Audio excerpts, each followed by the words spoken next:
What up, Hyperchange? Welcome to another episode. Got something super special today. Kevin Kuh, Hyperchange's creative director, but also by night is a musician for a band called Pool Cosby, which is on Spotify, doing really well. So I thought it would be awesome to have him on the show and sort of discuss the future of Spotify and how they can evolve beyond just being a music streaming service into sort of this digital, internet-based record label of the future, which I think has massive potential, could make them a much bigger company, and is sort of the vision that they're already laying the seeds out for. Awesome to have you on. Thanks for coming. Thanks for having me. Yeah, so maybe you could give us a little bit of background about, you as a musician and how you got involved with Pool Cosby. Sure.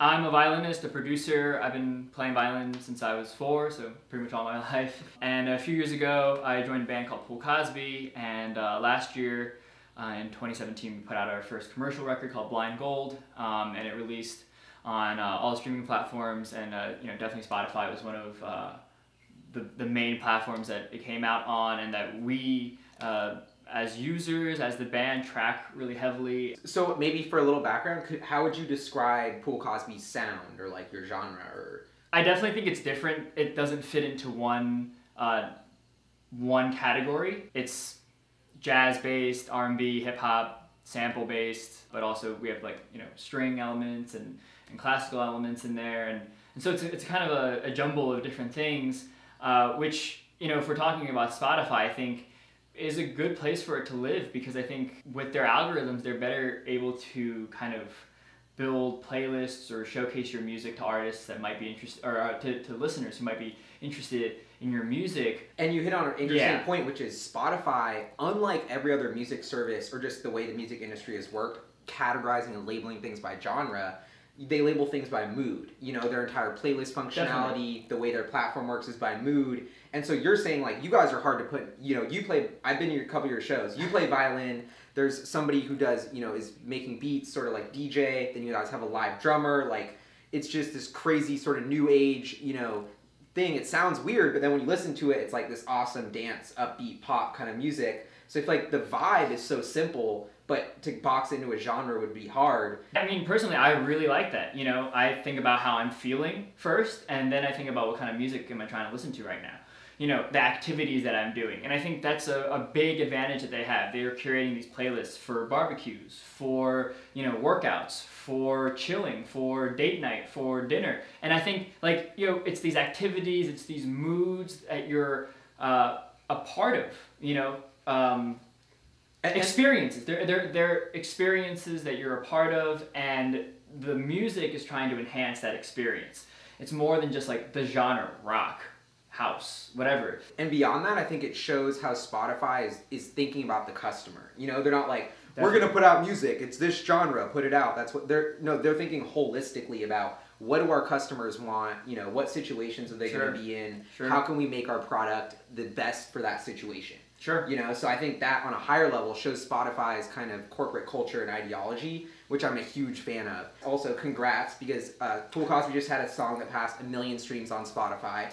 Yep. And beyond that just being an awesome milestone, I think it's fascinating that Spotify is really the only music streaming platform that shows plays, and they show monthly listeners, so they're really broadcasting your data and making it open source and available, unlike every other music service. And I feel like that makes you want to build a resume, so to speak, about your Spotify profile. So maybe talk about why crossing 1 million plays is important, and that sort of aspect of their platform.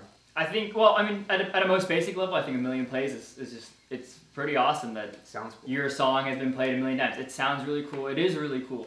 And I'm super proud of it as an artist, to even kind of be able to pass a milestone like that. From a business standpoint, I think you're right. It's kind of a resume building thing. It establishes credibility.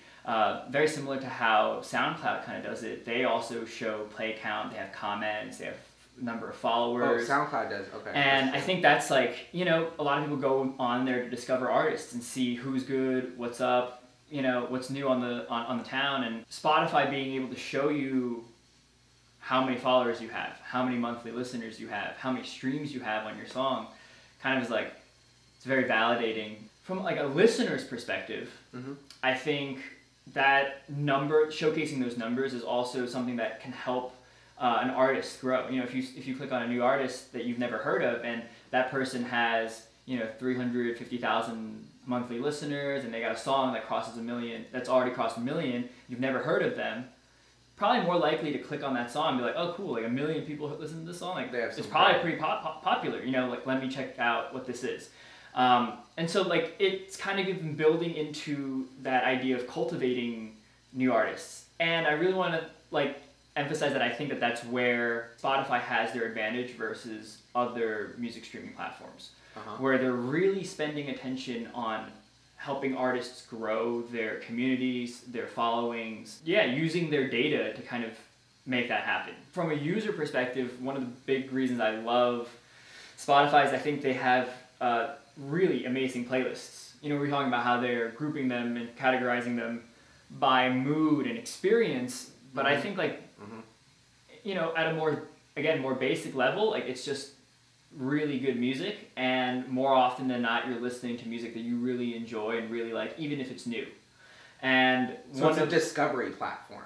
Oh, 100%. That's really hard to, I feel like everyone's tried to do that in music, and I think they seem to succeed. Oh, definitely. And like 100%. a stat from their IPO, I think, was something like 31% of all listening on their platform is on, playlists that they've curated. Because they do two things. One playlist is called Discover Weekly, and then one playlist is called Release Radar. It's all new music, and your Discover Weekly is curated probably via an algorithm, but based on your listening preferences, the type of songs that you've heard. What I should be discovering, or stuff that you would be interested in. And more often than not, whatever you're listening to, it's going to be a dope playlist, and you're going to be like, wow, this is amazing new music that I haven't heard, and I really like it, and it really vibes with me. And it changes every week, and you can save the songs if you like them, follow the artists if you like them. So as a customer or subscriber of Spotify or listener, you really find a lot of value in the playlist. Oh, 100%. That's how I find all the new music that I'm listening to, and all the old music that I'm listening to. I think it's kind of both. And I got into Spotify at a pretty young age when I was in college. I think now they're doing the family plan, and at the end of the day they have the most number of users out of any music streaming service. You're kind of locking in that customer base where now you're like getting them in really early at a young age, and they're going to be continuously using Spotify through their adolescent years, through college, and then in adulthood. You have all your music there, you've built all these playlists, you follow all these artists. To kind of like get up and now switch something completely different will be difficult at a certain point.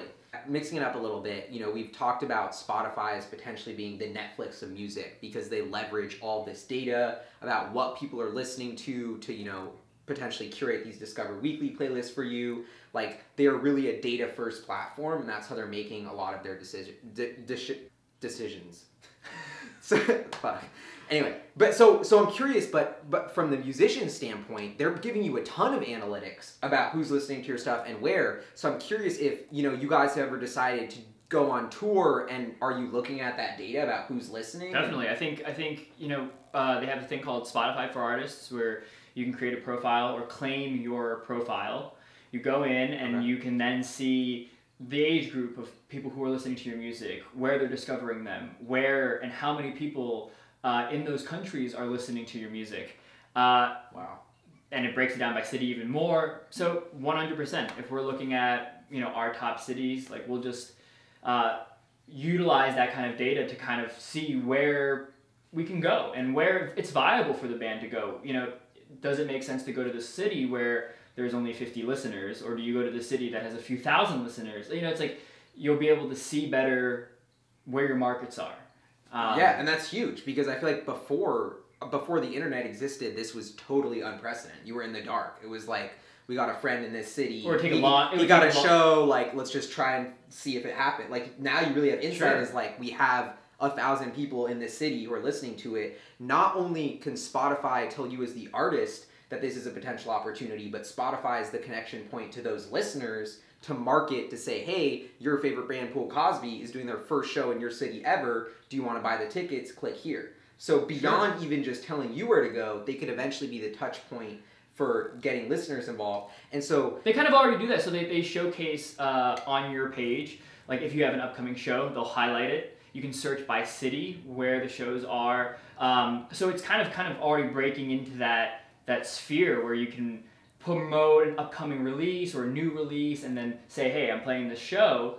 It'll notify you that says, hey, this band that you follow is going to have a upcoming show here. Like, buy tickets. Right now, it takes you to a separate, web page somewhere else to buy the tickets. But I think eventually it's like, man, if they have a proprietary software that allows them to be the host where you can buy all the tickets for the shows through Spotify, I mean, that would be key. They have a one-stop shop for everything related to the artist. They can promote merch, they can promote the music, they can have pictures and videos and your bio, and and it's kind of like this thing that you want to keep built, like we were talking about at the beginning, that you want to keep building, that you want to keep the record growing. label of the future, sort of. And you don't want to give that up. Like, okay, like say another streaming platform pays a lot more money. Like I, as a new artist, I'm trying to put my music out everywhere so everybody can hear it, as many people can hear it as possible. Right? And you could get discovered if you're on Spotify because they might see you blowing up and put you in a playlist. Definitely. So it's not even just about monetizing your current fans. It's about like, hey, Spotify might put us on and get discovered. And get more fans. Yeah, get more easily, fans. Definitely. Like it's a growth vehicle. And so, and like what I'm thinking is it's such a no-brainer. Like they have your credit card. They're already showing you where Pool Cosby's doing shows. Right. It just seems like the next logical step for them to like book this show. Like I don't know, I would love that. I feel like every time I find a concert, it's always on some weird site. I don't know if I'm really buying the right ticket. Like, it's always just a mess. But if it was done through Spotify, it's official. Right. So I feel like for them to get into the concert phase of like not only helping you decide where to go to get concerts, but then to sell tickets is a huge opportunity. They're one step away from it. Beyond that, like what we were saying with merch, like if you're buying merch, I know it's the official merch from Pool Cosby if it's on your Spotify store. Definitely. Once again, they already have my credit card. They know I'm a super fan. They can tell me. Like, I feel like there's just so much opportunity for them to cultivate, to help you build your platform with your fans on Spotify. And I think that's their strength. That's Spotify's strength. Not only do they have a sphere of users who are listening to music, they have a sphere of artists who are trying to promote their music and put their music out. And that's super strong. I think if they can cultivate and work on developing new artists and stuff like that, artists are going to have loyalty to a company like that.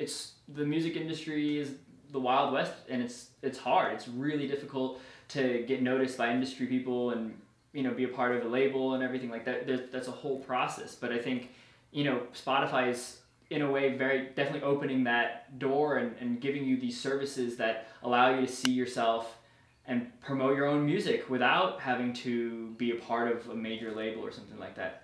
So, kind of tying back to that whole idea, man, like the record label of the internet. Yeah. I mean, and it's not like you like Spotify because they helped you out once. Like, they're legitimately helping you monetize and turn into a business. Like, it's a symbiotic relationship. And what I love about it is they're incentivized. Like, if they can book a show through their platform that you do, if they can sell merch, like it's a win-win. Like they want to help you build their business on their platform. For sure. And I think these are the stickiest kind of companies that exist. They're really a platform company that allows you to do what you want to do and just sort of enable you to live on their platform. Yes, exactly. And speaking of in terms of like their competition though, Amazon, Apple, Google, these are huge tech companies. They're deep pocketed, so they don't need to make money on their streaming services, which makes them a huge competitive threat to Spotify, but at the same time, that's their Achilles heel because they're not incentivized to really make it a win-win for the artist. Like they're just thinking like new artists. And I think like there's a specific part about new artists, up and coming artists, like the emerging crowd. That's right? Because like you got a big guy, like they got hella guap. They're gonna be making the money. They're gonna spend the money to do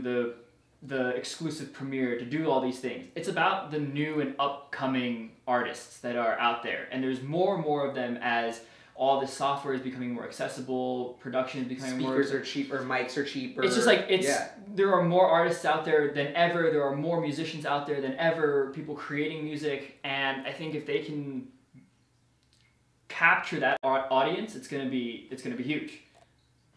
So, yeah, totally. And I feel like the other music like these other competitors, I just feel like they're not thinking like, how can we build a business and help artists win in the long term? They're just thinking of their consumers like, we'll get all the same songs, we'll give it there, we'll charge a couple bucks cheaper. Like, they're not thinking about the whole vision of the industry and really empowering creators. Definitely. I think that's Spotify's edge. They're busy thinking about making money. Yeah, they're thinking about making money, and so, so Spotify seems to me like in some ways they're under threat, but in some ways they really like have their pulse on the industry. They're doing it right for emerging artists. They have like sort of a clear step to do concerts, do merch, like we're talking about. What are some risks in your mind where you're like, Spotify could mess this up, this would cause, I'm curious about where could they stumble?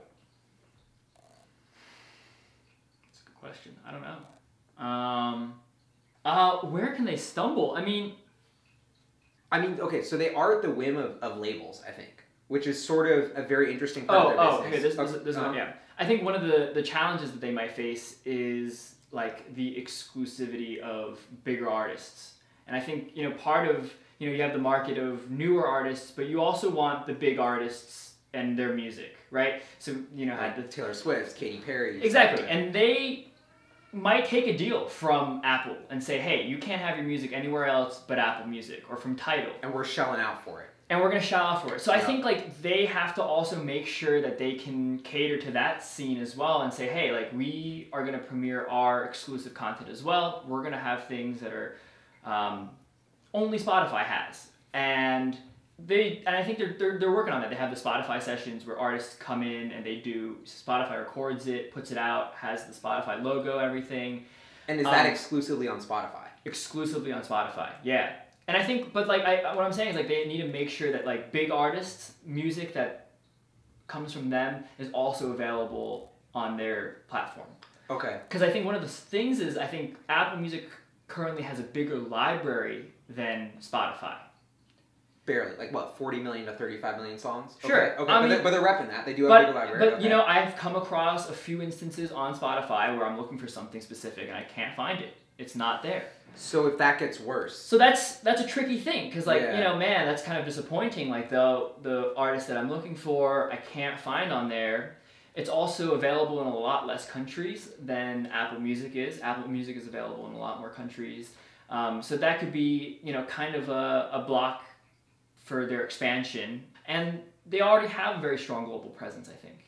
And I think it's just like they're in 65 markets. Expanding. Yeah. And so you said something that I think is really fascinating, which is, and this is kind of the last point I want to hit on them becoming the record label of the future, the sessions, the Spotify exclusive content. This is why they're the Netflix of music, because they're going into original content that's exclusively on their platform and not relying on licensing from the record labels like Netflix was from the Hollywood studios. Sure. They're going to go vertical. And this is something that they've been repping right as they IPO, these secret studio sessions. Well, they'll pay for it, get artists to bring up other emerging artists and record. Sure. And this is fascinating from a business model standpoint for me because the entire premise of Spotify is like maybe they're paying a little less per stream than these other platforms because their hands are tied by every single record label, who's really owning the music. But if Spotify starts to own the music and they're producing it, that means A, they can pay artists more, B, they're getting higher margins, maybe even C, they're charging consumers less for it because they're cutting out the record label. Sure. And this is the holy grail of their model to me. So I'm really curious, Definitely. Like, are you seeing, because they're starting to dabble in it. They're starting to dabble in it, but can they pull this off? Do you have any thoughts on? I think they're already doing it. And I think, again, like, let's go back to you're a new artist on the come up. To be able to kind of do a Spotify session, that's very validating. That's very, You think that makes you look good as an artist that Spotify puts you on? 100%. I mean, it's a respected brand in the music industry. Millions and millions of users use it. It's a very well-known name. So it's like if someone like that is willing to back you and support you and say, "Hey, I'm going to put you on," that's so much cred, right? I mean, and what about the royalty situation? Is that it sounds like you guys aren't even worried about you're making less from Spotify or how much you're making. It's about the exposure they're giving you on the playlist is dope. But I'm curious, how much of a game changer is that if you're getting paid 3 times as much per song when you record it in Spotify's studio because they're cutting out the labels? I feel like this could be a big sort of breakthrough for just the whole monetization style of the industry. I think this is a very tricky question because I think I mean, I guess you guys are independent, so it's not even like a label's, like, you guys just put it on Spotify already. I think it's got to be like an independent situation where, again, Spotify is the platform that puts the artist on, but they're not they've got to approach it differently than the labels are doing it. Like, they can't be the ones being like, oh, we need to take royalties, da-da-da-da-da. I feel like this is kind of a tricky question. Yeah, because they don't want to make the same mistakes the labels have made, sort of. Yeah. I mean, the gist I'm sort of trying to get to is that there's a huge middleman in the industry right now, which is your label. And they're siphoning all of the excess value right now. And this is the legacy situation. This is why Spotify's not making money. They're strapped for margins. This is why musicians don't feel like they're getting paid anything. So like there's just this, we're on the cusp of this breakout moment where the money just goes right to the artist. Instead of the label taking 90%, the platform takes 10% and the artist gets 90%. And it flips the whole model and it makes it like, it's just this resurgence for artists. Sure. And I think, like, I don't know if Spotify owning the content and owning the studio is the way that happens, but I just feel like there's a big unlock that's about to occur, sort of. Like, in one perspective, it could be interesting if they are buying physical space where they can set up recording studios. I think that's what they're trying to get into. And they kind of like, you know, give out... This is going to touch on our WeWork idea. But they kind of like, you know, they're also getting into video content, Spotify. So it's like all this like exclusive content, they can buy physical space in order to turn them into recording studios or TV studios, kind of like YouTube space. Or artists can come, use it, whatever, but maybe it exclusively lives on Spotify's platform. I think that's... It's like a Netflix original. But I think it's like a Netflix original. It's a Spotify original. But you're saying that almost the Achilles heel it's just Spotify. If they do that, I think it's tricky, and that'll freak out artists. Because music is so widespread. You know, it's gonna be difficult, I think, to contain it to it can only live on Spotify. But maybe the situation is that they upfront put up all the costs for you to produce the song, give you the space, give you the resources. They take a percentage of your royalties. You may make more per stream, and they might get some of it too. Yeah, and there's no label. And so it's sort of a win-win. And I think your risk is sort of, if Spotify's not the biggest and they don't have all the listeners, as an artist you're going to feel boxed in because you're like, shit, this is going to, like, my dopest song is a Spotify original. You know, half my fans have Apple, they won't get it. Right. But if Spotify wins and they're the Netflix and they're what everybody has, they can become that, you know, vertically integrated studio company. Sure. Sort of. Sure. I think it's definitely a possibility. I think we'll cut it. I think one of the big things about Spotify being able to cut out the music label is that Spotify needs to make available a lot of the resources that labels have access to. So one of the ideas that I was thinking about is that, you know, Spotify not only helps record and put out the music, maybe not exclusively on their platform, but in addition to that, they're also working on a division that helps you book shows, connect with artists, kind of go on planned tours, where these are functions that a label would have taken, but like they're going to offer these analytics and this data for you to utilize and these tools for any independent artist to kind of do the same thing. Totally. And I think that would be key. That would be so key and help millions of musicians all over the world. Yeah. Yeah. And I think that's sort of a great way to like end the segment is, you know, Spotify right now is just a streaming music service app. They're just dabbling into these sessions things. But it seems so clear that the music industry is ripe for disruption, and there's all these angles, whether it's from being the studio and making the recordings, whether it's from helping you book shows with the data advantage that no other label has, whether it's from selling their merch directly on their platform that's, you know, is legit, where they already have your credit card and it's not a separate website. Like, I feel like there's so many...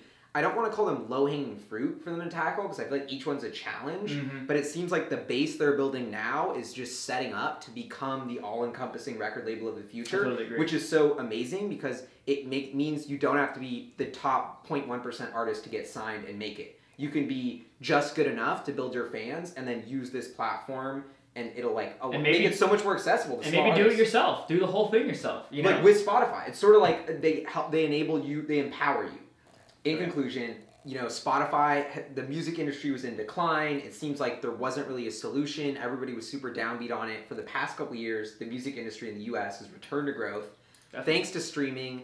I feel like we're in such the early days of unlocking, you know, the potential of what the internet can do for these musicians and creators. And data, and because of the data component that Spotify has, which is why I feel like they could be the Netflix of music or audio. And so, you know, the more homework I at least personally do into Spotify and, you know, talking to you about it, I feel like they are the only player in the space that gets it in terms of the artist and the listener.